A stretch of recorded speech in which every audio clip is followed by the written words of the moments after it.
Hi, Darren Mangum here, securities lawyer, Mangum and Associates. Thanks for watching my YouTube channel. I thought I'd jump on today. It's been kind of a busy summer. Been meaning to jump on, talk about some of the latest cryptocurrency cases involving the SEC. I know a lot of my clients are not cryptocurrency related clients, not doing blockchain, but I think the impact of some of these cases really is pretty broad, especially when it gives you a sense of where the SEC is at in its enforcement posture. Super aggressive. I think sometimes, as is the case of a lot of government regulators, whether you believe they're doing their job or not, I think they tend to sometimes have blinders on when they're going after, when they're trying to enforce the law, which is obviously their job. But when it comes to, really looking at the broader overall impact of what it really means if some of these cases if they really succeed in winning these cases. And obviously I'm talking about like the case that the SEC has brought against Coinbase, also the case that's brought against Binance, and then the continuing litigation with Ripple. These are all obviously separate cases. The Binance and the Coinbase ones are very related. They're going after, and I've been talking about this for years. Sooner or later, they finally, I guess they just finally got fed up, and I don't know what was not really sure what the impetus was to go ahead and file these lawsuits. I know they had been in talks for a long time about trying to work out a solution.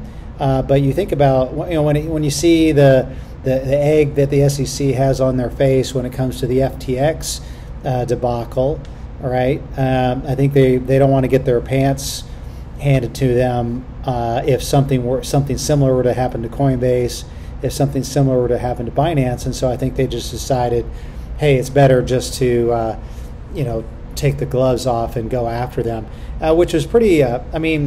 Once they decide to unleash the tigers in the Division of Enforcement, their litigation attorneys, they just know one thing, right? And that is inflict as much pain as possible. Here they're going after, not only requiring Coinbase and asking a judge to make Coinbase register as a securities exchange, and also Binance, but also they're going for like a temporary restraining order. And this is all in the same. Just earlier this summer we had the bank runs that happened with the banks. And I'm not comparing these cryptocurrency exchanges to a bank, but it's kind of the same idea, right? Where you've got all these billions and billions of dollars in assets. A lot of people have a lot of their portfolio in crypto, and for you to say, hey, I'm just going to come in with a freeze order and try to freeze the assets. Well, what are they going to do? They're going to bail, right? I've got clients of mine who, when they heard about the lawsuit, what did they do? They just took all their money right out of Coinbase and put it in a cold wallet,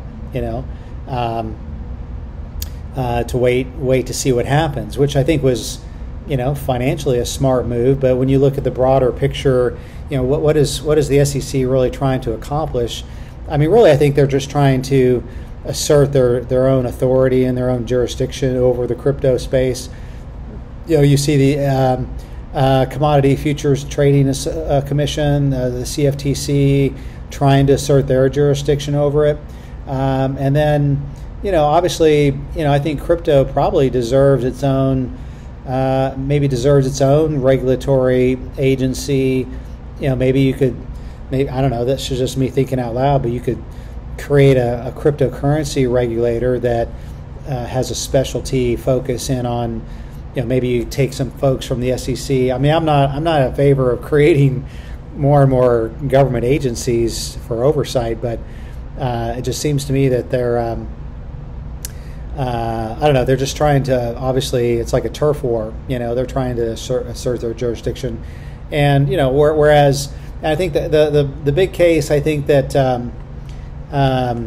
really illustrates this is the recent Ripple case. And if you've been watching my YouTube channel for a while, I've been commenting on the Ripple case. I've been pretty pessimistic about Ripple winning that thing.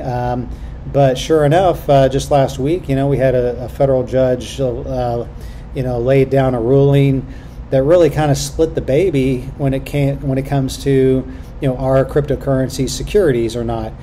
Saying, well, when they initially raised the capital from a lot of their private equity investors, most of which were institutional investors, they were securities. But the judge said, well, once they started trading in the aftermarket, they somehow became they didn't become securities anymore, right? Which is kind of really odd if you really think about it. I read the case, and their reasoning that somehow they stop being securities. And I know that they become more like if they're becoming more and more like a utility token, and they're not being, they can't really be subject to the investment contract investment contract analysis, right?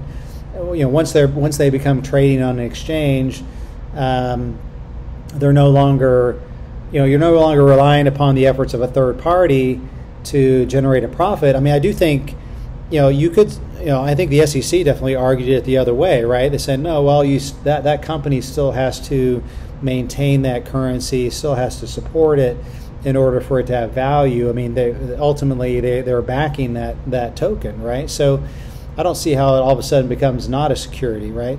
Well, if you're Ripple, if you're Coinbase and you're Binance and you're looking at the Ripple case, you're excited, right? Because guess what? I got a federal judge on the record with a binding opinion now saying that, hey, once it's trading on an exchange, they're no longer security. So it's a huge win for them, for both Binance and for Coinbase, because now they've got a federal judge who agrees with them. The SEC has yet to decide whether they're going to appeal it, but I don't see how the SEC really has a choice at the moment, because if they don't appeal it, well, that's going to be standing law, right? That Coinbase and Binance are going to go and grab that opinion and use it in their own case, right? So, which I think will really complicate the SEC's ability to, require them to register. In my opinion, I just don't. I think really you just need to see. Honestly, you just need to see Congress. I mean, it's not, cryptocurrency isn't a super divisive, partisan political issue. You've got Republicans, you've got Democrats that both support the industry, and so I don't see why they can't create a cryptocurrency commission. A federal, they already have an FCC, but come up with some other name, but just to regulate cryptocurrencies and say, hey, here are some special rules if you're going to be dealing in this space, and have free and fair disclosure, and and then let people do what they want to do. I mean, they carved it out for the crowdfunding space. They could certainly carve out, hey, here's an exception, maybe, so it's not some draconian. I mean, to really register as a true exchange, I mean, that's a huge, just a huge undertaking, right? Super expensive, very costly, and certainly with all the protocols that Coinbase and Binance have in place, that would be an easy thing for them. Now, certainly, there's a lot of from at least the initial complaints that were filed. I think there's a lot of quote FTX kind of stuff going on. I mean, a little bit of, especially in the Binance case. I mean, it seemed like there were a bunch of really questionable activities, or the relationship between the U.S. entity and the Singapore. I think they were based in Singapore and just different places. I think the owner of Binance is in Dubai. And it's just sort of kind of a nebulous thing that makes it very difficult for to really get some really good oversight on. And that's really the problem they saw with FTX, right? You just had this weird network and really not a lot of good controls in place. In my opinion, I think Coinbase, I mean, it's just my own opinion, I mean, just based upon the legal response that Coinbase was able to put together from their legal counsel. If you haven't watched that video when I talked about it, go back and watch that one. But I think they did a really great job in laying out a response to the Wells notice that they received. I think they're just going to move forward in good faith. I mean, the good news is that that they, the judges in those cases, the Coinbase and the Binance case, did not grant the restraining order, which I think would have been a disaster, right? That doesn't really help anybody. It only helps the regulator. It doesn't help the core the investors or the people who will hold their assets there. Just, it's like going in and freezing a bank and now you can't get your money out, right? That doesn't really help a depositor at all, right? And this is no different. So fascinating stuff. Really, we're obviously going to be in the middle of it. Obviously we always take the position, hey, we're gonna presume these are securities and treat them as such, because we definitely don't want to, we don't want our clients to be caught on the wrong end of the stick. You don't want to find yourself having to argue, hey, whether these are or are not securities. I mean, I think it's pretty clear that any sort of new emerging token are certainly considered securities, and the federal and the courts have agreed with that. But then again, it is in flux, right? Once it becomes, once after that initial offering is done, it becomes traded on a secondary market. Now there seems to be some precedent. Now a federal judge has said, that they don't think they're considered securities, right? So, which can only bode well for Binance and Coinbase. So, anyway, interesting stuff. Hot summer, and we'll obviously keep watching it. If you're dealing with any sort of SEC matter, or you're looking for compliance help with your own offering, again, it doesn't have to be cryptocurrency. We deal mostly any kind of investment type of product. We definitely can help you at Mangum and Associates. This is my a little plug here for the PPM Attorney Capital Forum. If you're not a member of that, I'll put a link in the description. You can always join the PPM Attorney Capital Forum and really get some great insight in different ways to raise capital.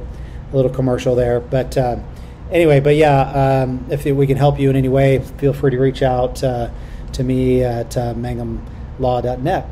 And my email is darren@mangumlaw.net. So thanks for watching, and we'll see you on the next video. Thank you.